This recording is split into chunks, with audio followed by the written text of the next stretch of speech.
Well, hello once again folks, how you all doing? So I couldn't resist beginning this video with a shot of this locomotive and its box. This is an old Wrenn Class A4 Mallard that was sent to me by a chap called Guy. He said it's a really bad runner and asked if I could take a look. Love an old Wrenn, so let's get a wee look in the box and see what's in here.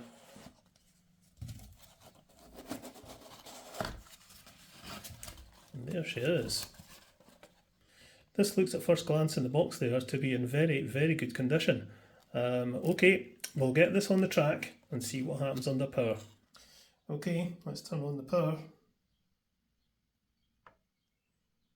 Nothing happening. Oh, a wee bit of life in there.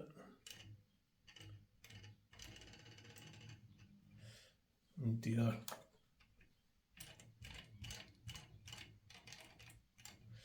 Yeah, she's not very well. So yeah, it's not really wanting to go. My guess is it's very dry, possibly weak magnet and just needing a good service, but who knows. Let's get it into the shed and we'll see what's what. Alrighty ho then, let's get a look at this Wrenn Mallard. Yeah, it is in very good condition. Just unhook the tender. There's a couple of wee chips of paint there and here as well, and it looks like it's taken a little dunt just on that corner, and on the roof there the paint's been touched up a bit with black marker pen by the looks of it. But you know, how old is this thing? You expect a few marks in it. So the locomotive is die cast and nice and heavy, and the tender is very light and made of plastic. Looking underneath, it actually says Triang Hornby, or 851/6, built in Britain. So you might think that this isn't the original tender for this model, but it is. Wrenn went through a kind of trying Wrenn stage. I think I'm correct in saying, I need to read up on that. But I do know that they did incorporate trying tenders in some of their models at one point. No doubt somebody will correct me in the comments, but I believe that is more than likely the original tender. Right, okay, we shall put the plastic tender aside. At least it's in tip-top condition. Absolutely nothing wrong with it whatsoever, and it's got decent wheels in it, not the old nasty trying wheels. And we shall get a look inside this. Just looking at it underneath here, the motor appears to be perfectly clean. Unusually clean actually. We'll get a proper look when we open it up. Yeah, there's a little bit of dirt on the pickups, but everything else seems absolutely fine. Right, let's open it up and see what we've got inside. It's going to be so nice to work on this after working on so many made in China models and Bachmans and other fiddly-piddly nonsense. The old Wrenn models and the old double models. So easy to work on. A bit noisy and a bit rattly and a bit clunky, but still wonderful things. Right, that drawbar comes out. And now I can get into that screw.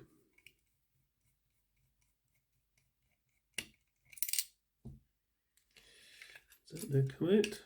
There we go. Let me just catch those screws before doing anything else. Is there any difference between them? No, they appear to be identical. And there we go. And as you can see, how clean is that motor? I don't think I've ever seen an armature as clean as that in one of these old models. I wonder if it's been replaced. But yeah, there doesn't appear to be an awful lot of lubrication in there. There's a bit of fluffage behind the wheels. Other than that, looks absolutely fine. The commutator is a wee bit dirty. So yeah, I just think this needs the commutator cleaned up and a bit of lubrication and it'll go.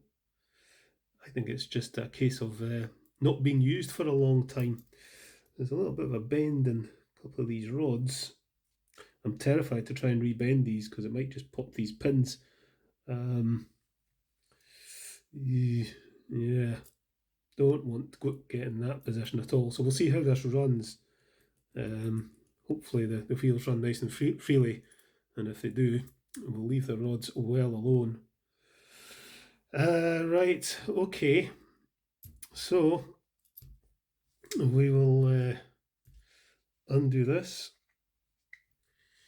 Take that bolt out, and this should now all come out. So we'll pull out the brushes very gently. Pull out the spring. Looks like the brushes are stuck to the commutator. That one was a bit stiff. There's the spring for that one. I think the brushes are a wee bit gunked up. Undo this locking nut. So that thing comes out. There's the little ball bearing in there, it appears to be. And then that should just come out, like so. Now you can see how clean that armature is. The commutators, what you'd expect, a bit dirty. But it's a very clean looking armature. And the ball bearing is present in the bottom bearing there. So now we've got the motor out, let's just see how free moving these wheels are.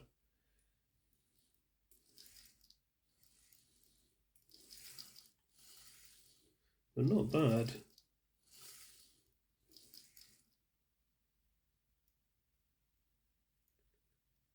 Yeah, the very slight point of resistance. Just there. Now that could be the bent rods. This rod here I don't like at all. But it could be the axles. Maybe just needing a bit of a clean out. So we'll try that first. Let's undo the pickup plate. Right, so a fair bit of oil. We'll give it a wee bit of a scoosh just to degrease. I am mindful of that little ball bearing in there, but it'll be pretty well stuck in, I would imagine. I'll keep my eye out for it in case it falls out. A bit of fibres in here actually. Clean behind the wheels with a pipe cleaner. I thought this was going to be a very easy repair, but there's something not right with these rods.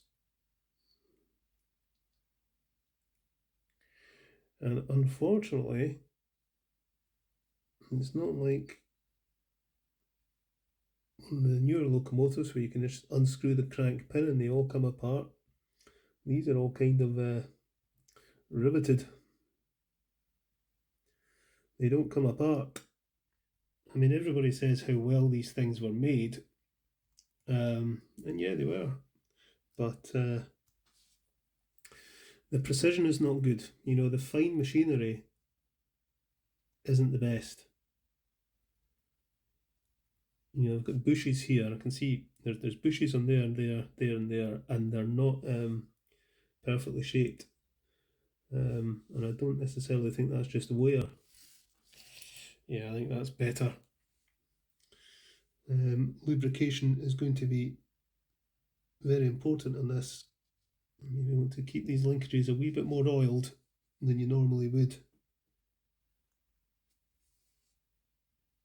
because there's a lot of rubbing going on. That's better. That's moving much more freely. This is why I don't use a rolling road.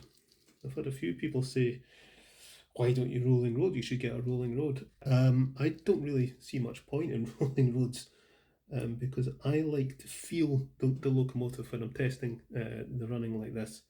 You know, I could put this on a rolling road under power and it would look fine. But just pushing it along a track with the motor disengaged, you can feel it resist. See there, it's locking up. Why is it doing that? And I think it is, which rods don't move while it's locked up. It's this here. I think it's this bush. It's this end of this bush is at a funny angle. So this rod doesn't rotate freely, it's getting caught. See, it's all locked up there, and that is locked. That's free. That's free. Everything on this side is free, but that is locked. And it's that joint there. But there's probably not much I can do about it. And that would have to be re-riveted. I mean, I think this will free up with running. You know, that'll wear into itself, I think. I think we'll get it running and see how it performs. Right, I need to get these brushes out. I haven't done that yet. Poke that through there. Here's one. Get something right through there. Here's the other brush. And we shall give those a scoosh out.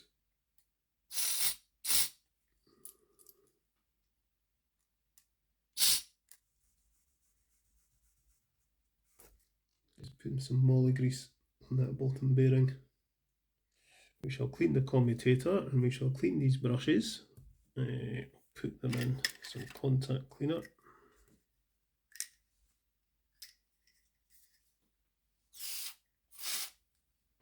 And we'll get this a scoosh. And get the old T-cut on the commutator. Just clean between the poles. We'll get some moly grease down in there. We shall pop this back in.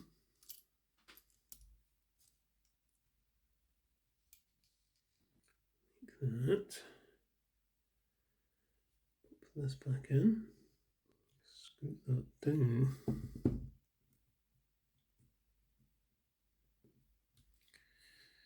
So I want to set that so there's very little movement, but it still spins freely.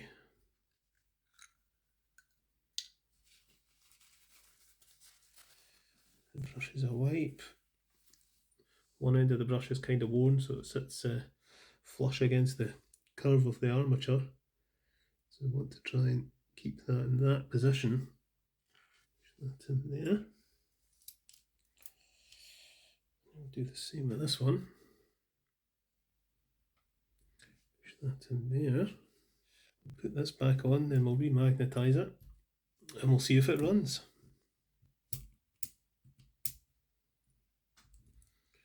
Something like that. We'll get the remagnetizer. 1, 2. Right, let's see if this runs now. Let's turn on the power. There we go.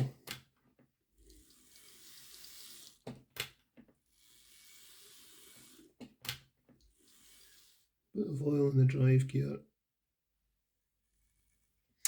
Sweet as a nut. Right, okay, we'll give the wheels a clean, and then I think we're done. To be honest, the wheels are pretty clean, but I'll give them a wee going over. Righto. I think we're pretty much done. Let's just get this pop back together. Just like that. Put that drawbar through there. We'll maybe actually get a wee, where's my grease? Yeah. Just going to put a wee smear of moly grease on there, because you've got metal rubbing on metal.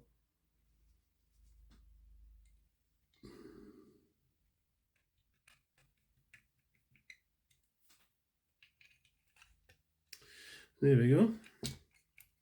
Just going to put a few wee spots of oil in the axles of the tender, because we may have squeakage.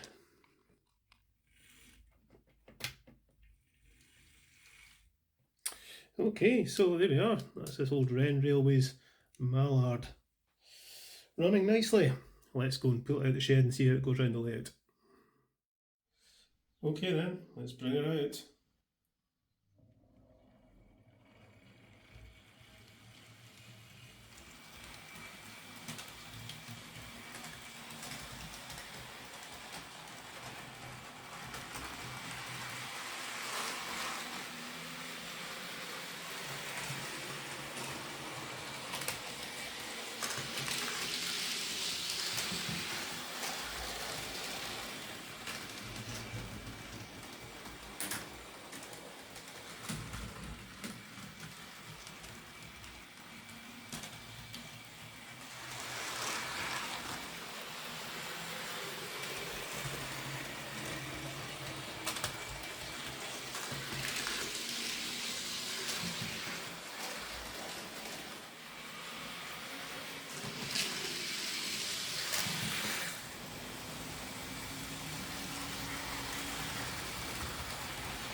So there we are, that's this old Wrenn A4 Mallard running again, running quite nicely. Yeah, all that was really wrong with this was that it needed a good clean up of the brushes and commutator, along with a good oil. Looks to me that it's maybe been sat unused for a while. The rods and links aren't the best on this. There are joints that don't really rotate as freely as they should, but it's really just the kind of crude way that these things were machined back in the day, and possibly a bit of lack of oil over the years, causing a bit of wear. There's always an emphasis on not over oiling locomotives, but to be honest, the dangers of under oiling are far more serious. Too much oil can cause poor running, and you might accelerate some rot in your plastic bushes or whatever, but you're not going to do any damage to any metal parts. But too little oil and you will get wear in your metal parts, which can't be undone and results in needing parts replaced, which on these old models is not a good place to be. So although this is running really well, it's sometimes a little bit reluctant to pull away at times, and I think that's down to those linkages, just a little bit of lockup. A bit of running in I think will sort that. Keep it well oiled and give it a good run, and I think that'll sort itself out. The other issue with it is it's kind of slow. It's not as fast as I would expect it to be. But one thing I have noticed with the Doblo models and the Wrenn models is that speed is very variable. Some of them run really fast, some of them don't. Some of them, and this may well be the case with this one, if you run them for a period of time, they start to get faster, and the warmer they get, the faster they get. So this may just need a really good run in, I think. Another thing was I noticed that the tender was very light, so I opened it up and lo and behold there was no weight in there at all. So a bit of jiggery faffery been going on in there. So I added in some weights, so that should keep the tender a bit more stable. I've said before, you do have to be very forgiving of these old models and treat them with respect. They are going to have issues, they're not going to run like a brand new model, but they're great to have and they're so easy to maintain. They're wonderful little machines.